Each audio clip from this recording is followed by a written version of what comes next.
اللہ تعالیٰ عنہ گھر تشریف لائے. حضرت علی رضی اللہ تعالیٰ عنہ جب گھر تشریف لائے تو فاطمہ کو عجیب حالات میں دیکھتی ہے کہ فاطمہ رو رہی ہے اور ایک طرف پانی گرم ہو رہا ہے میرے دوستو،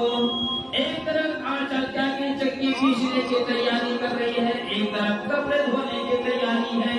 حضرت علی رضی اللہ تعالیٰ عنہ فرمایا فاطمہ یہ کیا بات ہے، آج اتنا پریشان لگ رہی ہو اور آج تو عجیب منظر کے اندر نظر آ رہے ہو، کپڑے دھونے کی بھی تیاری ہے، چکی پیسنے کی بھی تیاری ہے، بچے کو نہلانے کی بھی تیاری ہے، کیا بات ہے. فاطمہ رضی اللہ تعالیٰ عنہ کو جواب نہیں دیتی ہے، روتی جاتی ہے.